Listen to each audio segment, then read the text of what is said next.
भारतीय समाज की संरचना जाति और परिवार की संस्थाओं पर आधारित होती है।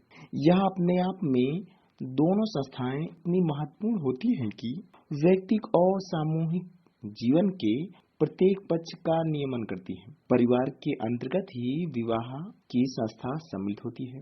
विवाह एक सार्वभौमिक संस्था है जो कि मनुष्य की लैंगिक आवश्यकताओं की पूर्ति का सुव्यवस्थित और सुसभ्य प्रयास करती है। सृष्टि की निरंतरता विषम लिंग के समन्वय पर ही आधारित होता है।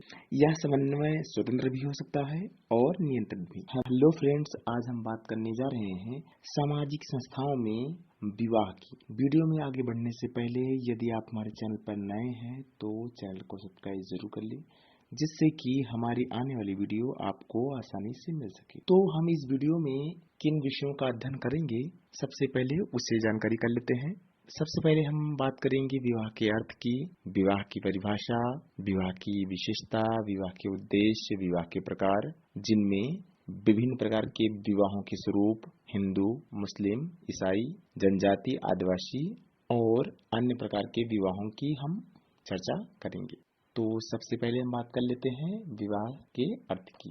विवाह का शाब्दिक अर्थ उद्वाह से लिया जाता है, जिसका अर्थ वधु को वर के घर ले जाना, अर्थात विवाह के पश्चात स्त्री का पुरुष के घर जाना ही विवाह की श्रेणी में आता है। विवाह शब्द का अर्थ अलग अलग धर्मों में अलग अलग पाया जाता है। अन्य धर्मों में विवाह पति और पत्नी के बीच एक प्रकार का करार होता है, जिसे विशेष परिस्थितियों में भी तोड़ा जा सकता है। यदि हम दूसरे शब्दों में विवाह के अर्थ की बात करें तो विवाह समाज द्वारा मान्यता प्राप्त एक संस्था होती है। इसके द्वारा दो अलग अलग लिंग के लोगों को एक साथ रहने, यौन संबंध स्थापित करने, बच्चों को जन्म देने तथा उनका लालन पोषण करने का अधिकार प्राप्त हो जाता है। विवाह को पारिभाषिक ढंग से समझें तो बोगार्ट के अनुसार विवाह स्त्री पुरुष का पारिवारिक जीवन में प्रवेश करने की एक संस्था है। इस प्रकार बोगार्ट ने विवाह को परिभाषित करते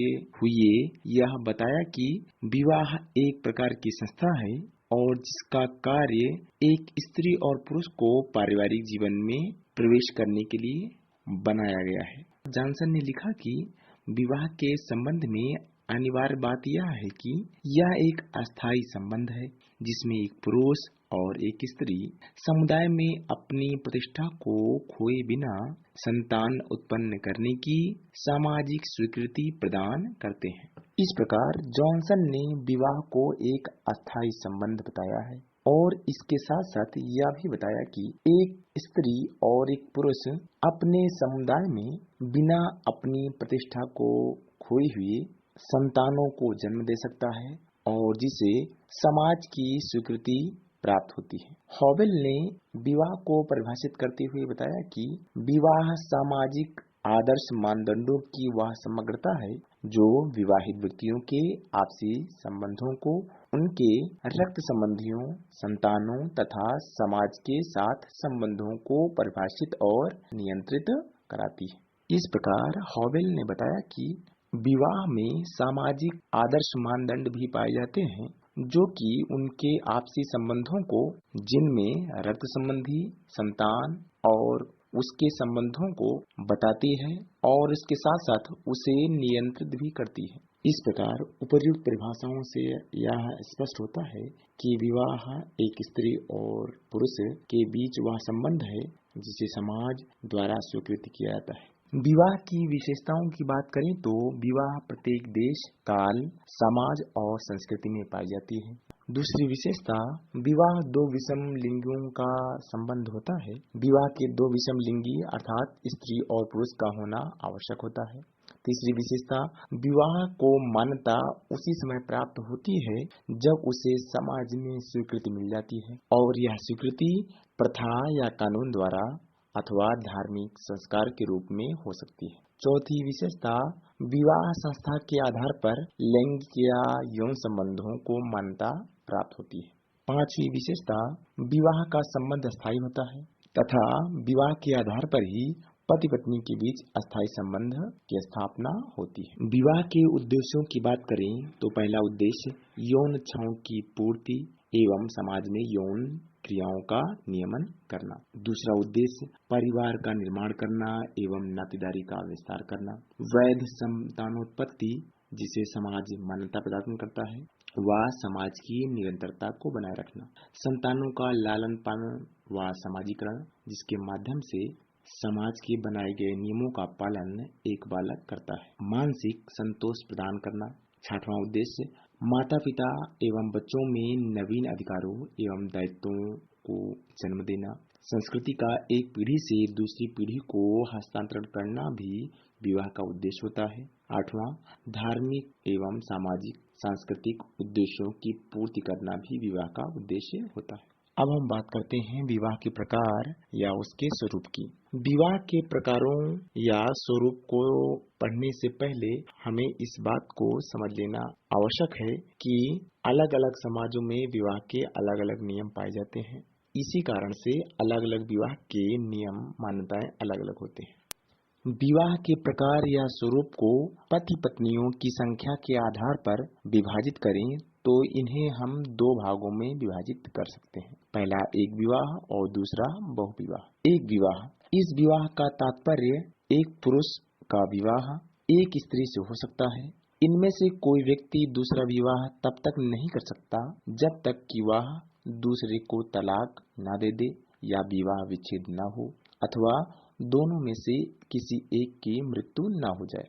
ऐसे विवाहों को हम तीन प्रकार से विभाजित कर सकते हैं। पहला जोड़ा विवाह, इसमें एक स्त्री तथा पुरुष का एक विवाह होता है तथा दोनों की स्थिति अनिवार्य रूप से समान होती है। दूसरा मनोजनी विवाह, इसमें वैध पत्नी तो एक ही होती है पर अन्य स्त्रियों को गैर कानूनी रूप से पत्नी के रूप में रखा जा सकता है। तीसरा अस्थायी एक विवाह, इसमें एक समय में एक पुरुष एक ही स्त्री से विवाह करता है किंतु पारस्परिक असमंजस की स्थिति में पुरुष दूसरी स्त्री से तथा स्त्री दूसरे पुरुष से विवाह कर लेती है। दूसरा विवाह बहुविवाह, एक पुरुष की एक साथ एक से ज्यादा पत्नियां हों या एक पत्नी के एक साथ एक से अधिक पति हों तो उसे बहुविवाह का नाम दिया जाता है। बहुविवाह को निम्नलिखित रूपों में हम विभाजित कर सकते हैं। पहला बहुपत्नी विवाह, इसमें एक पुरुष दो से अधिक स्त्रियों से विवाह करता है। दूसरा द्विपत्नी विवाह, इसमें एक पुरुष दो स्त्रियों से विवाह करता है। द्विपत्नी विवाह का प्रमुख कारण प्रथम स्त्री से संतानोत्पत्ति न होना प्रायः पाया जाता है। तीसरा बहुपति विवाह, इस प्रकार के विवाह में एक स्त्री अनेक पुरुषों से विवाह करती है। यह प्रथा प्रायः जनजातियों में पाई जाती है। ऐसे विवाहों को दो श्रेणी में बांटा जा सकता है। पहला भ्रातृ संबंधी बहुपति विवाह और दूसरा अभ्रातृ संबंधी बहुपति विवाह। भातृ संबंधी बहुपति विवाह के अंतर्गत एक स्त्री के अनेक पति सगे भाई होते हैं, जबकि अभातृ संबंधी बहुपति विवाह में एक स्त्री के अनेक पति अलग अलग परिवार के पुरुष होते हैं। इस प्रकार के विवाह में परस्पर संघर्ष अधिक होते हैं। चौथा समूह विवाह, इस प्रकार के विवाह में विवाह करने वाली स्त्री व पुरुष नहीं बल्कि उनके समूह होते हैं। एक स्त्री समूह का विवाह एक पुरुष समूह के साथ कर दिया जाता है और इसी प्रकार से पूरे समूह की प्रत्येक स्त्री दूसरे समूह के प्रत्येक पुरुष की पत्नी तथा प्रत्येक पुरुष समान रूप से पति होता है। दूसरा यौन संबंधी सीमाओं के आधार पर विवाह के प्रकार। पहला अंतर विवाह, जब किसी व्यक्ति का अपना विवाह अपने समूह के भीतर ही करना पड़ता है तो उसे अंतर विवाह कहते हैं। विवाह के इन नियमों को अंतर विवाह के नियम कहते हैं। इन्हीं नियमों के द्वारा ही व्यक्ति के लिए अपनी जाति में विवाह करना अनिवार्य हो जाता है। अंतर विवाह के नियम विभिन्न समाजों में भिन्न भिन्न होते हैं। अंतर विवाह के भी निम्न रूप हैं। पहला वर्ग अंतर विवाह, जिसमें एक विशेष वर्ग अथवा सामाजिक तथा आर्थिक स्थिति के लोगों के बीच विवाह होता है। जब पति पत्नी एक ही जाति के होते हैं तो इस प्रकार के विवाह को जाति अंतर विवाह कहते हैं। जैसे ब्राह्मण जाति के लोग ब्राह्मण परिवार में ही विवाह करते हैं। तीसरा उपजाति अंतर विवाह, जिसमें किसी जाति के विभाग के अंतर्गत ही विवाह होते हैं। चौथा, प्रजाति अंतर विवाह। जब विवाह एक ही नस्ल अथवा प्रजाति के लोगों के बीच होता है तो उसे प्रजाति अंतर विवाह कहा जाता है। जैसे आर्य प्रजाति के लोग अपनी प्रजाति के बाहर विवाह नहीं करते हैं। पांचवा, राष्ट्र अंतर विवाह। इसमें राष्ट्र के बाहर किसी व्यक्ति से विवाह करने पर रोक लगी रहती है। और छठवां, विभागीय जनजाति अंतर विवाह। इस तरह के विवाह जनजाति के भीतर होते हैं। कोई भी अपनी जनजाति के बाहर विवाह नहीं कर सकता। भारतीय जनजातियों में साधारणतया इसी तरह के विवाह होते हैं। विवाह का दूसरा प्रकार बहिर्विवाह। बहिर्विवाह वह व्यवस्था है जिसमें व्यक्ति को विवाह किसी निश्चित समूह अथवा वर्ग के बाहर करना पड़ता है। हिंदुओं में जिस तरह जाति के अंदर विवाह करने के नियम हैं, उसी तरह अपने गोत्र, अपनी प्रवर एवं अपने सापिंड में विवाह करने का निषेध पाया जाता है। तीसरा, अंतर जातीय विवाह। जब एक व्यक्ति अपनी जाति से बाहर या फिर अन्य जातियों में से अपने जीवन साथी का चुनाव करता है तो ऐसे विवाहों को अंतर जातीय विवाह के नाम से पुकारा जाता है, जिनमें अनुलोम विवाह और प्रतिलोम विवाह होता है। अनुलोम विवाह वह प्रथा है जिसमें पति ऊंचे समूह का हो और पत्नी निम्न समूह की पाई जाती हो, जबकि प्रतिलोम विवाह में यह व्यवस्था इसके विपरीत पाई जाती है। प्रतिलोम विवाह में पत्नी उच्च वर्ग की तथा पति निम्न वर्ग का होता है। जीवन साथी चुनने के ढंग के आधार पर भी विवाह के प्रकार पाए जाते हैं। विश्व के विभिन्न भागों में विवाह के लिए जीवन साथी चुनने के ढंग अलग अलग होते हैं और उन्हीं के आधार पर ही विवाह होते हैं। ये विवाह निम्न प्रकार के होते हैं। पहला, गंधर्वी विवाह। इस विवाह में लड़की और लड़का एक दूसरे को पसंद करते हैं और विवाह करते हैं। इसे प्रेम विवाह भी कहा जाता है। यह विवाह जातियों और जनजातियों दोनों में पाया जाता है। जनजातियों में यह विवाह प्रजा जनजाति के बीच सबसे अधिक प्रचलित है। दूसरा, सेवा विवाह। यह विवाह जनजातीय परिवारों द्वारा अपनाई जाती है। इस प्रथा के अनुसार वर अपने होने वाले ससुर के घर विवाह के पहले एक निश्चित समय तक सेवा करता है। इस अवधि के समाप्ति के बाद यदि लड़की का पिता उस युवक के कार्य से संतुष्ट होता है तो उसे अपनी बेटी का हाथ दे देता है। इस प्रकार के विवाहों का प्रचलन जनजातियों में गोंड, बैगा में पाया जाता है। तीसरा, परीक्षा विवाह। यह विवाह भील तथा अन्य जनजातियों में पाया जाता है। भीलों में होली उत्सव के दौरान विवाह के इच्छुक युवक और युवतियां एक पेड़ या खंभे के चारों ओर नृत्य करते हैं। उस पेड़ या खंभे की चोटी पर नारियल या गुड़ बांधा जाता है। हर युवक पेड़ या खंभे के नजदीक पहुंचने की कोशिश करता है। युवतियां इन युवकों को रोकने के लिए हर संभव प्रयास करती हैं। इन अवरोधों के बावजूद अगर कोई युवक पेड़ पर चढ़कर नारियल तोड़कर गुड़ खा लेता है तो उसे युवतियों में से किसी भी एक के साथ विवाह करने का अधिकार होता है। चौथा, क्रय विवाह। जनजाति विवाह के इस रूप में दूल्हे के माता पिता कन्या के माता पिता को नगद या सामान के रूप में कुछ धन देते हैं। इसे कन्या मूल्य कहा जाता है। गारो जनजाति में एक पुरुष बिना कन्या मूल्य चुकाए कन्या प्राप्त नहीं कर सकता है। कन्या मूल्य को एक प्रकार का मुआवजा माना जाता है जो जनजाति प्रथा एवं परंपरा के अनुसार कन्या के पिता को वर पक्ष द्वारा दिया जाता है। इस विवाह की व्यवस्था भारत की जनजातियों में नागा और जुआंग में पाई जाती है। पांचवा, अनादर या हठ विवाह। इस प्रकार के विवाहों में जब कोई पुरुष किसी स्त्री से विवाह का वादा करके उसके साथ आत्मीय संबंध बनाता है परंतु किसी न किसी बहाने विवाह करने में आनाकानी करता है तो वह स्त्री खुद पहल करके उसके घर आ जाती है। उस स्त्री को युवक के माता पिता द्वारा बहुत प्रताड़ित किया जाता है। यदि कन्या यह सब सह लेती है तो पड़ोसी उस युवक को उस स्त्री से विवाह करने के लिए बाध्य करते हैं। इस प्रथा को ओराव जनजाति में निबोलोक एवं हो जनजातियों में अनादर विवाह के नाम से जाना जाता है। छठवां, परिवीक्षण विवाह। इस प्रकार के विवाह के अंतर्गत एक युवक एक निश्चित समय तक एक युवती के साथ उसके पिता के घर रहता है। यदि इस परिवीक्षा काल में वह दोनों एक दूसरे के साथ रहना पसंद करने लगते हैं तो उनका विवाह कर दिया जाता है, अन्यथा वह लोग अलग हो जाते हैं और क्षतिपूर्ति के रूप में युवक कन्या को कुछ धन देता है। इस प्रकार के विवाहों का प्रचलन मणिपुर की कुकी जनजाति में पाया जाता है। सातवां, अपहरण या हरण विवाह। यह विवाह का वह तरीका है जिसमें युवती के इच्छा के बगैर ही युवक उससे जबरदस्ती विवाह करता है। कन्या मूल्य में वृद्धि इसका प्रमुख कारण माना जाता है।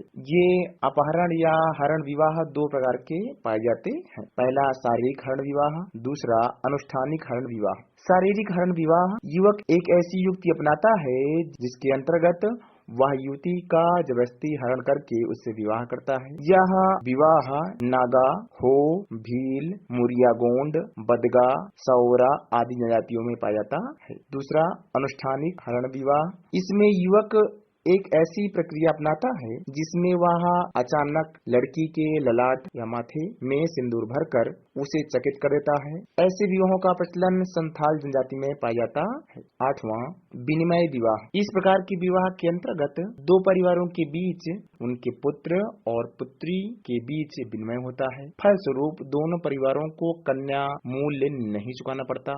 भारतीय जनजातियों में विवाह का यह स्वरूप प्रचलित रहा है। मुरिया गोंड, बैगा, कोया एवं सौरा और उराली जनजातियों में इस प्रकार के विवाहों का प्रचलन देखा गया है। नौवां, पलायन विवाह। इस विवाह में एक युवक एवं एक युवती परस्पर प्रेम करते हैं और विवाह करना चाहते हैं, परंतु उनके माता पिता इसके लिए सहमत नहीं होते।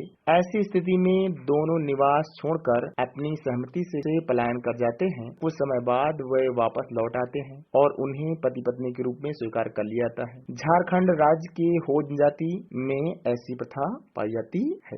विवाह का दूसरा स्वरूप। प्राचीन भारतीय धर्म ग्रंथों के आधार पर हिंदू विवाह के 8 प्रकारों का उल्लेख किया गया है। इनमें से 4 प्रकार के विवाहों को प्रशस्त विवाह कहा जाता है, जो कि अच्छे और धर्म के अनुकूल माने जाते हैं, जबकि 4 प्रकार के विवाहों को अप्रशस्त की संज्ञा दी जाती है, जिन्हें समाज में अच्छा नहीं माना जाता है। इन विवाहों में पहला ब्रह्म विवाह। इस विवाह के लिए पिता योग्य वर की खोज करता है और उसे अपने घर पर आमंत्रित करता है और अपनी कन्या को धार्मिक रीति रिवाजों के अनुसार दान स्वरूप अर्पित करता है। दूसरा, दैव विवाह। इस रीत में कन्या का पिता यज्ञ का आयोजन करता था तथा जो व्यक्ति यज्ञ को समुचित रूप से पूर्ण करता था उसके साथ कन्या का विवाह कर दिया जाता था। तीसरा विवाह, आर्ष विवाह। आर्ष का अर्थ ऋषि है। प्रायः विवाह के प्रति वे उदासीन होते हैं,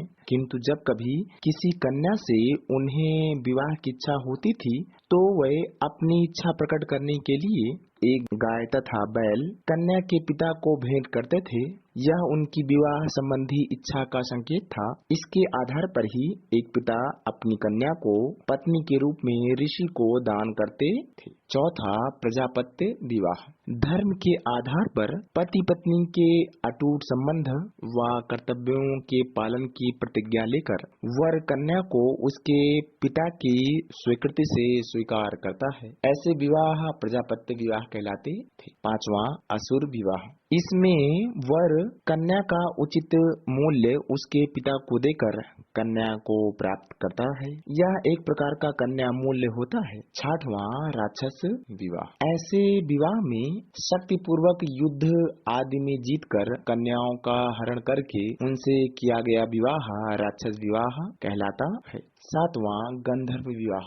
जब वर और कन्या पारस्परिक प्रेम के कारण बिना माता पिता की अनुमति के विवाह कर लेते हैं तो ऐसा विवाह गंधर्व विवाह होता है। आठवां, पैशाच विवाह। यह विवाह अति निम्न कोटि का माना गया है। इस प्रकार के विवाह में स्त्री के अचेतन अवस्था में उसके साथ बलपूर्वक विवाह करने को पैशाच विवाह कहा जाता है। विवाह के स्वरूप में अधिमान्यताओं के आधार पर भी विवाह के प्रकार पाए जाते हैं। इसमें जब समाज किसी तरह के विवाह को विशेष मान्यता प्रदान करता है तो ऐसे विवाहों को हम अधिमान्य विवाह कहते हैं। ये विवाह निम्न तरह के होते हैं, जिनमें पहला शाली विवाह। यह वह विवाह होता है जिनके अनुसार पुरुष पत्नी की बहन से विवाह करता है और यह विवाह 2 प्रकार के होते हैं। पहला, सीमित शाली विवाह। इसमें पत्नी की मृत्यु के बाद उसकी दूसरी छोटी बहन से विवाह कर लिया जाता है। दूसरा समकालिक शादी विवाह। इसके अनुसार पुरुष के एक स्त्री से विवाह करने के बाद उस स्त्री की अन्य बहनें भी गुप्त रूप से उस पुरुष की पत्नियां बन जाती हैं। दूसरा देवर अथवा भाभी विवाह।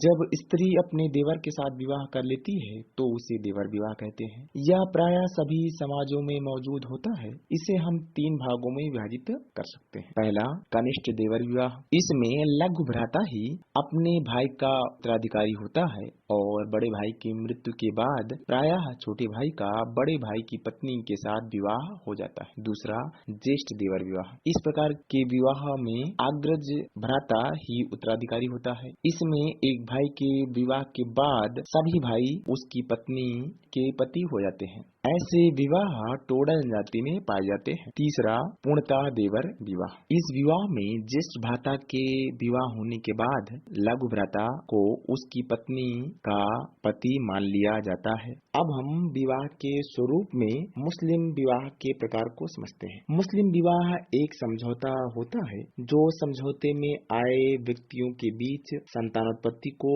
वैधानिकता प्रदान करता है। इस प्रकार संतानोत्पत्ति को वैध करना तथा सामाजिक जीवन को व्यवस्थित करना ही मुस्लिम विवाह का प्रमुख उद्देश्य होता है। मुस्लिम विवाहों में पहला विवाह निकाह या सहीन विवाह होता है। निकाह एक प्रकार का स्थायी विवाह है। भारतीय मुसलमानों में ऐसे विवाह का अधिक प्रचलन है। निकाह साधारणतः 2 वकीलों द्वारा लड़की और लड़के की इच्छा जानने और रजिस्टर पर उनके सबके हस्ताक्षर लेने के पश्चात काजी द्वारा अरबी में पढ़ा जाता है तथा विवाह के सभी आवश्यक तत्व यथा महर, प्रस्ताव, स्वीकृति यथा वर व कन्या की बालिग अवस्था विद्यमान हो। दूसरा विवाह बातिल विवाह। इन विवाहों को मुस्लिम समाज में स्वीकृति नहीं दी जाती है तथा इनके निषेध का पूरा प्रयास किया जाता है। इसमें मान्यताओं की बात करें तो इस विवाह में पत्नी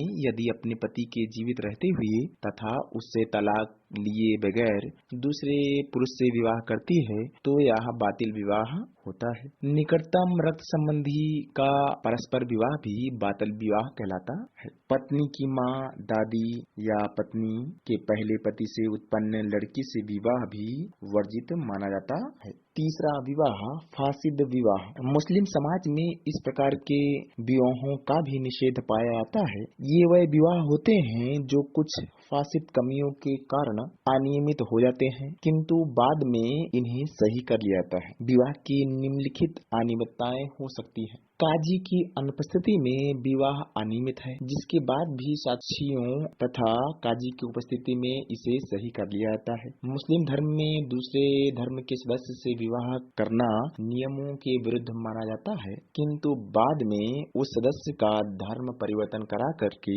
विवाह को सही रूप दे दिया जाता है। तलाक अथवा पति की मृत्यु के बाद स्त्री 3 माह 10 दिन अर्थात 40 दिन तक विवाह नहीं कर सकती है। यह अवधि इद्दत होती है। मुस्लिम समाज में एक पुरुष एक समय में 4 पत्नियां रख सकता है पर यदि चारों पत्नियों के रहते 5वीं स्त्री से विवाह करने की इच्छा हो तो यह नियम के विरुद्ध हो जाएगी। चौथा मुताह विवाह। यह एक अस्थायी विवाह है। इसमें एक निश्चित अवधि के लिए ही विवाह किया जाता है। यह अवधि 1 दिन से लेकर 1 वर्ष तक हो सकती है। अवधि की समाप्ति के साथ विवाह भी अपने आप समाप्त हो जाता है। इस प्रकार के विवाह में पत्नी को पति का उत्तराधिकार प्राप्त नहीं होता है किंतु उससे उत्पन्न संतान वैध मानी जाती है। मुताह विवाह या मुसलमानों में ऐसे विवाह का रिवाज है किंतु सुन्नी केवल निकाह में ही विश्वास रखते हैं। ईसाई धर्मों में भी विवाह के निम्नलिखित प्रकार पाए जाते हैं। ईसाइयों में विवाह पति पत्नी के बीच एक संस्थाई संबंध है जिससे इच्छानुसार भंग नहीं किया जा सकता है। ईसाइयों की धार्मिक मान्यताएं उन्हें बहुविवाह की अनुमति या आज्ञा नहीं देती। उनमें एक विवाह का ही सर्वमान्य सामाजिक नियम पाया जाता है। एक पुरुष और एक स्त्री को ही वैवाहिक जीवन के सच्चे साथी के रूप में स्वीकार किया गया है। विवाह की दृष्टि से ईसाइयों में 2 प्रकार के विवाह प्रचलित होते हैं। पहला धार्मिक विवाह, दूसरा सिविल मैरिज। धार्मिक विवाह, इसमें वर तथा वधू का चुनाव सामान्यतः दोनों परिवार के सदस्यों द्वारा होता है। तथा माता पिता की सहमति से यह विवाह किसी गिरजाघर में संपन्न कराया जाता है। दूसरा, सिविल मैरिज। इसमें विवाह करने वाले दोनों पक्ष स्वयं अपनी इच्छा से एक दूसरे का चुनाव करते हैं तथा कोर्ट द्वारा उन्हें परस्पर लिखित सहमति के आधार पर पति पत्नी घोषित कर दिया जाता है। ईसाइयों में यह विवाह हिंदू गंधर्व विवाह के ही समरूप पाया जाता है। जनजातियों में भी विवाह के अलग अलग स्वरूप पाए जाते हैं। जनजातियों में पति व पत्नी की संख्या के आधार पर मानव शास्त्रियों ने विवाह को 3 रूपों में स्वीकार किया है। इनमें एक विवाह, बहुपत्नी विवाह तथा बहुपति विवाह। एक विवाह की प्रथा सभी समाजों का नैतिक मानदंड बना हुआ है। ऐसे विवाह का प्रचलन जनजातियों में असम की खासी जनजाति, बिहार की संथाल जनजाति और केरल के कादा जनजातियों में पाया जाता है। बहुपत्नी विवाह पहले तक संसार के सभी समाजों में किसी न किसी रूप में पाए जाते थे। ऐसे विवाह जनजातियों में नागा, गौड़, बैगा, टोडा तथा मध्य भारत की कुछ जनजातियों में पाया जाता है, जबकि बहुपति विवाह केरल के टियान, कुसुम्ब, कोट, लड़ाखी, वोट, नीलगिरी पर्वत के टोडा और खासी जनजातियों में पाया जाता है। जनजाति समाज में इन तीनों स्वरूपों के अतिरिक्त बहु विवाह का भी प्रचलन पाया जाता है। कुछ मानवशास्त्रियों ने विवाह के अन्य रूप में समूह विवाह का भी उल्लेख किया है। जनजाति समाज सभ्य समाज से पिछड़े होने के कारण उनमें विवाह के ऐसे भी नियम पाए जाते हैं जिन्हें सभ्य समाज में हम कल्पना नहीं कर सकते हैं। जनजातियों में विवाह के कुछ अन्य स्वरूप भी पाए जाते हैं। ये इस प्रकार से हैं। पहला, पेडुल या पैठू या ढूक विवाह। यह विवाह अगरिया जनजाति में ढूकू तथा बैगा जनजाति में पैठू के नाम से जाना जाता है। बस्तर संभाग की जनजातियों में यह ज्यादा लोकप्रिय है। कोरवा जनजाति में भी इसे ढूकू ही कहा जाता है। इस प्रकार के विवाह में कन्या अपने पसंद के लड़के के घर जाती है तथा जिसे लड़के की स्वीकृति पर परिवार के विरोध के उपरांत भी सामाजिक स्वीकृति मिलती है। दूसरा, अरउतो विवाह। इस विवाह को विधवा विवाह कहते हैं। तीसरा, गुरावट या गोलट या टैटू विवाह। यह एक प्रचलित विवाह पद्धति है जो संपूर्ण छत्तीसगढ़ के जनजातियों में पाई जाती है। इसमें दो परिवारों के बीच दो विवाह एक साथ संपन्न होते हैं, जिसमें दोनों परिवार की लड़कियां एक दूसरे के लड़कों के लिए वधू के रूप में स्वीकार की जाती हैं। इसे बिरहोर जनजाति में गोलट या टैटू विवाह भी कहा जाता है। चौथा, दूध लौटावा विवाह। इस प्रकार के विवाह में ममेरे फुफेरे भाई बहनों का विवाह कराया जाता है। पांचवा, चढ़ विवाह। इस तरह के विवाह में दूल्हा बारात लेकर दुल्हन के घर जाता है और विधि विधान तथा परंपरागत तरीके से विवाह की रस्म को पूर्ण करता है। इसके पश्चात वह दुल्हन को विदा कराकर अपने साथ ले जाता है। छत्तीसगढ़ की जनजातियों में ऐसे विवाह का प्रचलन अधिक है। छठवां, भगेली विवाह। भगेली विवाह का प्रचलन गोंड जनजाति में पाया जाता है। यह लड़के और लड़की की सहमति से होता है। यह भाग कर किए जाने वाला प्रेम विवाह है। सातवां, पठौनी विवाह। इस विवाह में लड़की बारात लेकर लड़के के घर आती है और वहां ही मंडप में विवाह संपन्न होता है। इसके उपरांत वह दूल्हे को विदा कर अपने घर ले जाती है। इस प्रकार के विवाहों का प्रचलन छत्तीसगढ़ में गोंड जनजाति में पाया जाता है। आठवां, तीर विवाह। तीर विवाह में उचित वर न मिलने पर कन्या का विवाह तीर के साथ कर दिया जाता है। इस विवाह का प्रचलन बिंझवार जनजाति में पाया जाता है। नौवां, लमसेना विवाह। यह सेवा विवाह का ही रूप है और यह छत्तीसगढ़ के जनजातियों में पाया जाता है। इसके अलावा इस प्रकार की विवाह पद्धति कंवर जनजाति, गोंड, भील, मारिया, बिंझवार, आगरिया, कोरवा आदि जनजातियों में पाया जाता है। कंवर जनजाति में इसे घरजन और बिंझवार जनजातियों में घरजिया कहते हैं। 10वां, उड़हरिया विवाह। इस विवाह को पलायन विवाह कहना ज्यादा उचित है। इसे उधरिया भी कहा जाता है। इस तरह का विवाह प्रायः जनजातियों में पाया जाता है। यह भी प्रेम विवाह है जिसमें लड़का और लड़की एक दूसरे को पसंद करने के पश्चात विवाह करते हैं। 11वां, पोटा विवाह। पोटा विवाह में विवाहित महिला एक अधिक समृद्ध व्यक्ति से विवाह करके फिर से विवाह कर लेती है तो इसे पाटा विवाह कहा जाता है। इस प्रकार के विवाहों का प्रचलन कोरकू जनजाति और परजा जनजाति जाति में अधिक पाया जाता है। इसके अलावा गंधर्व विवाह, सेवा विवाह, परीक्षा, क्रय विवाह, अनादर या हठ विवाह, परिवीक्षण विवाह, अपहरण विवाह, विनिमय विवाह, पलायन विवाह, जिन्हें हम पहले ही अध्ययन कर चुके हैं। इन समाजों के अलावा भी कुछ समाजों में अलग अलग नियम पाए जाते हैं। जैसे आर्य समाज में विवाह के अलग प्रचलन पाए जाते हैं। आर्य समाज में संपन्न होने वाली विवाह आर्य समाज मान्यता अधिनियम 1937 अधिनियम क्रमांक 1937 का 19 के अंतर्गत कानूनी मान्यता प्राप्त है। भविष्य पुराण में ब्रह्मा के अनुसार विवाह 8 प्रकार के होते हैं। वर्ष से 1 या 2 जोड़े गाय बैल धर्मार्थ लेकर विधि पूर्वक कन्या को देने को आर्य विवाह कहा जाता है।